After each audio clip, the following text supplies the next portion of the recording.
സൂര്യ കിച്ചണിലേക്ക് സ്വാഗതം. ഞാൻ സൂര്യ രഞ്ജീഷ്. എന്തൊക്കെയുണ്ട് വിശേഷങ്ങൾ? എല്ലാവരും സുഖമായിട്ട് തന്നെ ഇരിക്കുന്നില്ല അല്ലേ? ഞങ്ങളിവിടെ സുഖമാണ്. പിന്നെന്താ, എല്ലാവർക്കും ഞാൻ ഇന്നൊരു സ്വീറ്റ് ഐറ്റമായിട്ടാണ് വന്നിരിക്കുന്നത്. നമ്മുടെ ബേക്കറികളിലെ രാജാവ് എന്നറിയപ്പെടുന്ന ഒരു ജിലേബി ആയിട്ടാണ് വന്നിരിക്കുന്നത്. പക്ഷെ ഞാൻ ചെയ്യുന്ന ജിലേബിയുടെ ഒരു പ്രത്യേകത എന്ന് പറഞ്ഞാൽ ഞാൻ ഇതിനകത്ത് കളറൊന്നും പ്രത്യേകിച്ച് ആഡ് ചെയ്യുന്നില്ല. നമുക്കെല്ലാവർക്കും അറിയാമല്ലോ, നമ്മൾ കടയിൽ നിന്ന് മേടിക്കുന്ന ജിലേബി എന്ന് പറയുന്നത് നല്ല ഓറഞ്ച് കളറിലാണ്. പക്ഷെ ആ ഓറഞ്ച് കളർ കിട്ടുന്നത് എങ്ങനെയാണ്? എല്ലാവരും അതിൽ കളർ ആഡ് ചെയ്തിട്ടാണ്. പക്ഷെ ഞാൻ ഇന്നിവിടെ കളർ ആഡ് ചെയ്യാതെ തന്നെ നമ്മൾ എപ്പോഴും കറികളിൽ യൂസ് ചെയ്യുന്ന മഞ്ഞൾപ്പൊടി യൂസ് ചെയ്ത് ഒരു മഞ്ഞ കളറിലുള്ളൊരു വെറൈറ്റി ജിലേബി ആയിട്ടാണ് വന്നിരിക്കുന്നത്. ഇത് സൂപ്പർ ടേസ്റ്റുമാണ്. നമ്മൾ കടയിൽ നിന്ന് മേടിക്കുന്ന അതേപോലെ തന്നെ നമുക്ക് വീട്ടിൽ തന്നെ വളരെ എളുപ്പത്തിൽ ഉണ്ടാക്കിയെടുക്കുകയും ചെയ്യാം. സാധാരണ കടകളിലെല്ലാം മൈദാമാവ് യൂസ് ചെയ്യാറുണ്ട്. പക്ഷെ ഞാൻ മൈദാമാവിന് പകരം നമ്മുടെ ഉഴുന്നുമാവ് വെച്ചിട്ടാണ്. ഉഴുന്നാവുമ്പോൾ കുട്ടികൾക്കെല്ലാം നല്ല ഹെൽത്തി ആയിട്ട് നന്നായിട്ട് കഴിക്കാനും കൊടുക്കാം, പേടിക്കേണ്ടതില്ല. അതുകൊണ്ട് ഞാൻ ഉഴുന്ന് വെച്ചിട്ട് എങ്ങനെയാണ് നമുക്ക് ജിലേബി ഉണ്ടാക്കുന്നതെന്ന് കാണിച്ചു തരാം. നമുക്ക് നോക്കാം അതിന് വേണ്ടുന്ന ഇൻഗ്രീഡിയൻസ് എന്തൊക്കെയാണെന്ന്. ആദ്യം തന്നെ ഞാനിവിടെ ഒരു കപ്പ് ഉഴുന്നെടുത്ത് വെച്ചിട്ടുണ്ട്. ഈ ഉഴുന്ന് നമുക്ക് ഇങ്ങനെ തന്നെ ചേർക്കാൻ പറ്റില്ല. ഈ ഉഴുന്നിനെ നന്നായിട്ട് വാഷ് ചെയ്തിട്ട് നമ്മൾ 2 മണിക്കൂർ കുതിർക്കാൻ വെക്കണം. അതുകൂടാതെ ഒരു കപ്പ് പഞ്ചസാര എടുത്തിട്ടുണ്ട്. ഒരു 3 ഏലക്ക ഞാൻ പൊടിച്ചു വെച്ചിട്ടുണ്ട്. പിന്നെ നമുക്ക് കളർ കിട്ടാൻ വേണ്ടി മഞ്ഞൾപ്പൊടി, അതുകൂടാതെ ഒരു ചെറുനാരങ്ങയുടെ ഒരു പകുതി വേണം. പിന്നെ ആവശ്യത്തിന് അത് വറുത്തെടുക്കാൻ വേണ്ടി ഓയിലും എടുത്തു വെച്ചിട്ടുണ്ട്. ഞാൻ ഒരു 2 മണിക്കൂർ കുതിർത്ത് വെച്ച ഉഴുന്ന് ഒരു മിക്സിയുടെ ജാറിലേക്ക് ഇട്ടിട്ടുണ്ട്. ഞാൻ 2 ട്രിപ്പായിട്ടാണ് ഇത് അരച്ചെടുക്കുന്നത്. ഞാൻ മിക്സിയുടെ ഏറ്റവും ചെറിയ ജാറിലായിട്ട് അതിലാകുമ്പോൾ പെട്ടെന്ന് തന്നെ നന്നായിട്ട് അരഞ്ഞു കിട്ടും. ഞാൻ അതിലേക്ക് ഒരു 1/4 ടീസ്പൂൺ മഞ്ഞൾപ്പൊടിയും കൂടെ ചേർത്ത് കൊടുക്കുകയാണ്. അതിനുശേഷം ഞാനിതിലേക്ക് ഒരു അല്പം വെള്ളം, അതായത് ഒരു 1/4 കപ്പ് വെള്ളമാണ് എടുത്ത് വെച്ചിരിക്കുന്നത്. അതിൽ നിന്ന് അല്പം ഒഴിച്ചു. അതിനുശേഷം നമുക്കിതിനെ ഒന്ന് അരച്ചെടുക്കാം. ഈ അരയ്ക്കുമ്പോൾ നമ്മൾ ശ്രദ്ധിക്കേണ്ടത്, ഒരിക്കലും ഒരുപാട് വെള്ളം ഒഴിക്കരുത്. നമ്മളുടെ ഉഴുന്ന് വടയുടെ ഒരു മാവ് ഉണ്ടാക്കുമല്ലോ, ആ മാവിൻ്റെ ഒരു കൺസിസ്റ്റൻസിയിലായിരിക്കണം നമുക്കിത് കിട്ടേണ്ടത്. ഇപ്പം ഇതുണ്ടാവും ജസ്റ്റ് ഒന്ന് അത് ശരിക്കും അരഞ്ഞിട്ടില്ല, ഒന്ന് മിക്സായി വന്നിട്ടുണ്ട്. ആ സമയം ഞാൻ ഒരല്പം കൂടെ വെള്ളം ഒഴിച്ചു കൊടുക്കണം. നമ്മൾ നോക്കി ഒഴിക്കാവുള്ളൂ, ഒരിക്കലും വെള്ളം കൂടി പോകാൻ പാടില്ല. ഞാനൊരു 1 ടേബിൾ സ്പൂൺ വെള്ളവും കൂടെ ഒഴിച്ചിട്ടുണ്ട്. ഈ മാവ് ഇപ്പം നന്നായിട്ട് ഞാൻ അരച്ചെടുത്തിട്ടുണ്ട്. ഇത് കണ്ടോ, നോക്കുമ്പം ഇത് കണ്ടോ, നമ്മൾ ഇങ്ങനെ എടുക്കുന്നത് ഈ ഒരു പരുവത്തിലിരിക്കണം. അതായത് നമ്മൾ ഈ സ്പൂൺ ഇങ്ങനെ കമത്തുമ്പോൾ അത് താഴെ വീഴരുത്. അതാണ് അതിൻ്റെ കൺസിസ്റ്റൻസി. നമ്മൾ ഉഴുന്ന് വടക്കൊക്കെ എടുക്കുമ്പോൾ ഉള്ള കൺസിസ്റ്റൻസി തന്നെയാണ് ഇതിന് നമുക്ക് വേണ്ടത്. ഇനി നമുക്കിതിനെ ഒരു പാത്രത്തിലോട്ട് മാറ്റാം. അടുത്തതായി നമുക്ക് പഞ്ചസാര പാനി ഉണ്ടാക്കാൻ വേണ്ടി ഞാനൊരു പാത്രം അടുപ്പിൽ വെച്ചിട്ട് അതിലേക്ക് 1 കപ്പ് പഞ്ചസാര ഇട്ട് കൊടുക്കുകയാണ്. നമ്മൾ 1 കപ്പ് ഉഴുന്നാണ് എടുത്തത്, അതുകൊണ്ട് 1 കപ്പ് പഞ്ചസാരയാണ് ഞാൻ ഇട്ട് കൊടുക്കുന്നത്. അതുകൂടാതെ അതിലേക്ക് 1/2 കപ്പ് വെള്ളം, 1 കപ്പിന് 1/2 കപ്പ് വെള്ളം ഒഴിച്ചു കൊടുക്കുക. അതിനുശേഷം ഇത് നന്നായിട്ട് ഇളക്കി ഇത് പാനിയാക്കണം. ഇതിൻ്റെ ഒരു പരുവം എന്ന് പറയുന്നത് നൂൽപ്പരുവല്ല, ജസ്റ്റ് നമ്മളിങ്ങനെ പിടിക്കുമ്പോൾ സ്റ്റിക്കായി വരിക്കണം. ആ ഒരു പരുവത്തിൽ നമ്മളിതിനെ ഇളക്കിയെടുക്കുകയാണ് ചെയ്യേണ്ടത്. നന്നായിട്ട് ഇളക്കി കൊടുക്കുക. ഇതിപ്പോൾ ചെറുതായിട്ട് തിളച്ച് വരുന്ന സമയത്തേക്ക് ഞാൻ എടുത്തു വെച്ചിരിക്കുന്ന ഏലക്കാപ്പൊടിയും കൂടെ ഇതിനകത്തേക്ക് ഇട്ട് കൊടുക്കുകയാണ്. ഈ ഏലക്ക സാധാരണ എല്ലാവരും റോസ് വാട്ടറൊക്കെ ആഡ് ചെയ്യാറുണ്ട്. ഞാൻ പറഞ്ഞല്ലോ, ഞാൻ ആർട്ടിഫിഷ്യലായിട്ടൊന്നും ചേർക്കുന്നില്ല. അതുകൊണ്ട് ഒരു ഫ്ലേവറിന് വേണ്ടി ഏലക്കപ്പൊടിയാണ് ഇതിലേക്ക് ചേർത്ത് കൊടുത്തിട്ടുള്ളത്.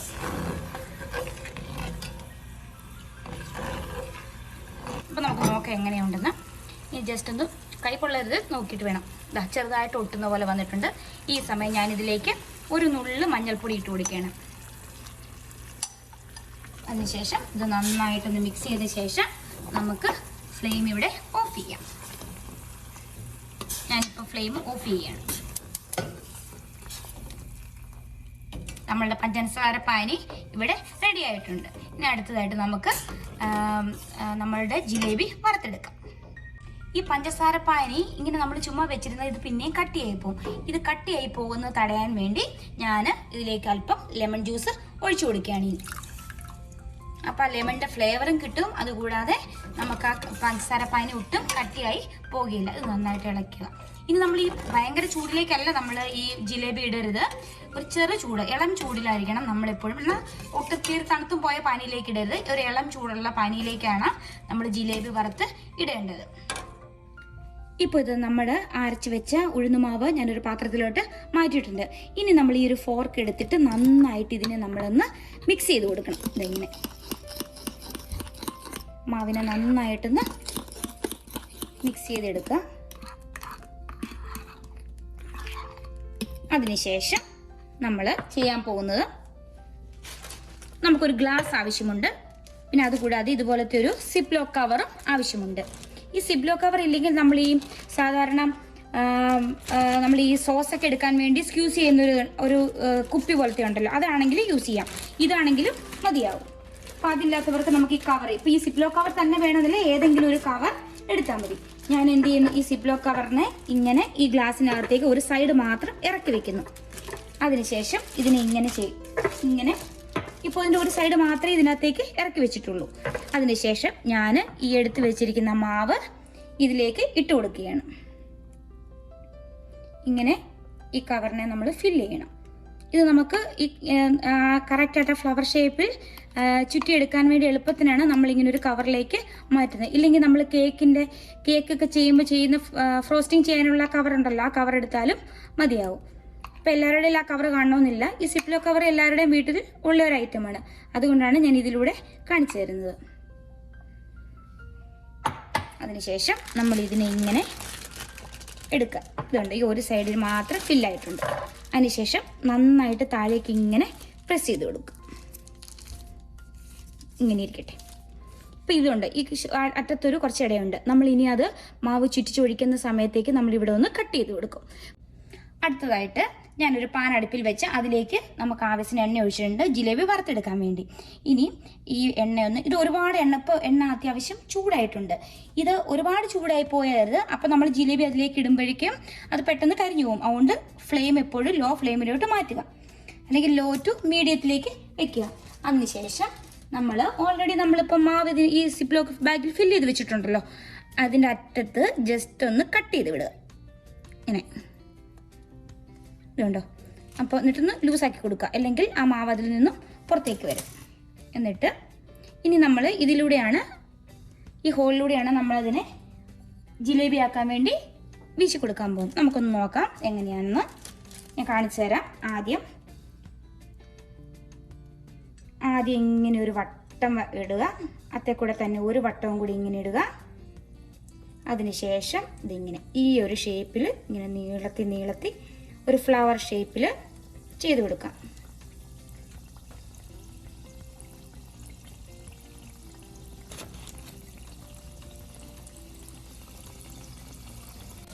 ഇപ്പം ഇതിനെ ഒരു സൈഡിലേക്ക് മാറ്റിയ ശേഷം നമുക്ക് അടുത്ത ഒരു ജിലേബിയും കൂടെ നമുക്ക് ആ സൈഡിലേക്ക് ഇതേപോലെ തന്നെ ചെയ്ത് കൊടുക്കാം. ആദ്യം ഒരു റൗണ്ട് ചെയ്യുക, പിന്നെ ഒരു റൗണ്ടും കൂടെ അതേപോലെ തന്നെ ചെയ്ത ശേഷം ഇതിനെ ഇങ്ങനെ ചുറ്റിച്ചു കൊടുക്കുക.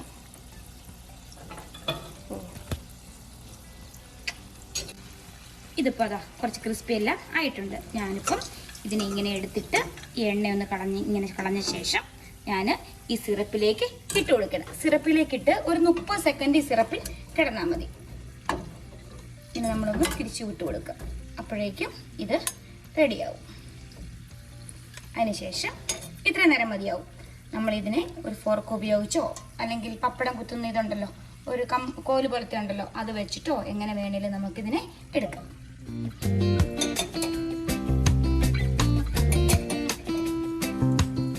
അതുപോലെ ഇത് നമുക്കതുപോലെ തന്നെ ചെയ്യാം. ഇതിനെ എടുത്ത് നമുക്ക് സിറപ്പിലേക്ക് ഇടാം. ഇതുപോലെ നമുക്ക് എല്ലാ ജിലേബിയും വറുത്തെടുത്ത് ഇതുപോലെ സിറപ്പിലിട്ട് എടുക്കാം.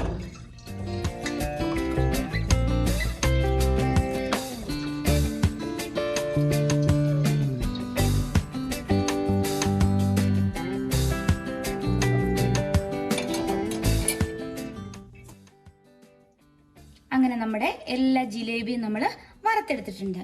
ഇനി നമുക്കിത് ഒന്ന് ടേസ്റ്റ് ചെയ്ത് നോക്കാം. അങ്ങനെ നമ്മുടെ അടിപൊളി ജിലേബി ഇതാ റെഡി ആയിട്ടുണ്ട്. കണ്ടോ, നല്ല മഞ്ഞ കളറിൽ. ഓർത്താണ് നമ്മൾ കളറൊന്നും ആഡ് ചെയ്തിട്ടില്ല. നല്ല ഇതുണ്ടോ, നല്ല ഫ്ലവറായിട്ട് തന്നെ കിട്ടിയിട്ടുണ്ട്. ഞാൻ ആദ്യമൊക്കെ ട്രൈ ചെയ്യുമ്പോൾ എനിക്ക് അത്രയും നന്നായിട്ട് വരുന്നില്ലായിരുന്നു കേട്ടോ. പക്ഷേ ഇപ്പോൾ ഞാൻ ചെയ്ത് നമുക്ക് നല്ല ഷേപ്പായിട്ട് കിട്ടും. കണ്ടോ, ഞാനതൊന്ന് എടുത്ത് കാണിക്കാം. ഇതുണ്ടോ, ഒന്ന് കാണിച്ചു തരാം എങ്ങനെയാണ് എൻ്റെ അകമൊക്കെ ഇരിക്കുന്നത്.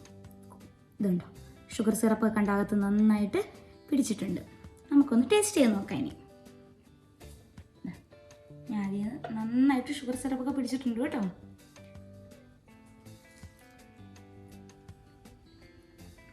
സൂപ്പർ കേട്ടോ, നല്ല ടേസ്റ്റ് ഉണ്ട്. ചെറുനാരങ്ങയൊക്കെ ഒഴിച്ചപ്പോൾ അതിൻ്റെ ആ പുളി നമ്മൾ ശരിക്കും അത് കട്ട പിടിക്കാതിരിക്കാനാണ് ചെറുനാരങ്ങ ഒഴിച്ചത് ആ ഷുഗർ സിറപ്പ്. പക്ഷേ ഇതിനകത്ത് ചെറിയൊരു പുളിപ്പ് കിട്ടുന്നുണ്ട്. അതുപോലെ തന്നെ ഒരുപാട് മധുരമൊന്നും, ജിലേബി ആകുമ്പോൾ മധുരമുണ്ട്. പിന്നെ നമ്മളെ എടുത്ത് അത്രയും മാവ് കൊണ്ട് നമുക്കൊരു 14-15 ജിലേബി ഇതുപോലത്തെ ഉണ്ടാക്കിയെടുക്കാം. അപ്പം നിങ്ങൾക്ക് ചെയ്ത് വരുമ്പോൾ ഷുഗർ സിറപ്പ് കുറവാണെന്ന് തോന്നുവാണെങ്കിൽ അപ്പോൾ തന്നെ ഒന്ന് ഉണ്ടാക്കി പെട്ടെന്ന് തന്നെ ഷുഗർ സിറപ്പ് നമുക്ക് ഉണ്ടാക്കിയെടുക്കാമല്ലോ. ഇതുണ്ടോ, എന്നിട്ട് കഴിച്ചോ കൂടെ. ചൂടോടെ കഴിക്കാം, ഒന്ന് തണുത്ത ശേഷം നമുക്കിത് കഴിക്കാം. ഇതുണ്ട്, നല്ല ടേസ്റ്റ് ആയിട്ടുണ്ട്. നിങ്ങൾ എല്ലാവരും ഇതൊന്ന് ട്രൈ ചെയ്ത് നോക്കണം കേട്ടോ. ഇത് പറഞ്ഞപ്പോഴാണ് ഞാൻ ഓർത്തത്, എൻ്റെ ചേച്ചിയുടെ വീടിൻ്റെ അടുത്തുള്ള ഒരു കുട്ടിയുണ്ട്, സാറ. അവളുടെ അമ്മയോട് പറഞ്ഞു എന്ന്, അമ്മയും ഇങ്ങനെയൊക്കെ ഫുഡൊക്കെ ഉണ്ടാക്കുക, എന്നിട്ട് നമുക്ക് രഞ്ജിഷേട്ടനെ വിളിച്ച് നമുക്ക് ടേസ്റ്റ് ചെയ്യാമെന്ന് പറഞ്ഞത് ചേച്ചി ഇങ്ങനെ ഫോൺ ചെയ്തപ്പോൾ പറഞ്ഞിരുന്നു. അപ്പോൾ മോൾക്കൊരു ഹായ്, നമുക്ക് നാട്ടിൽ വരുമ്പോൾ കാണാം കേട്ടോ.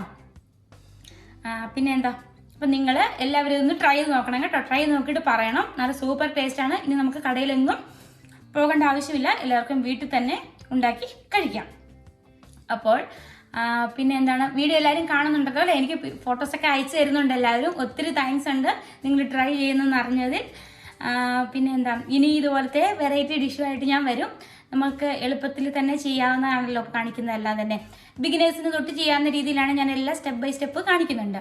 അപ്പോൾ നിങ്ങളുടെ ഫീഡ്ബാക്സ് ഒക്കെ പറയണം. സപ്പോർട്ട് ഇനിയും പ്രതീക്ഷിക്കുന്നു. അപ്പോൾ ഇനി പുതിയ ഡിഷുമായിട്ട് കാണുന്നവരെ ബൈ ബൈ.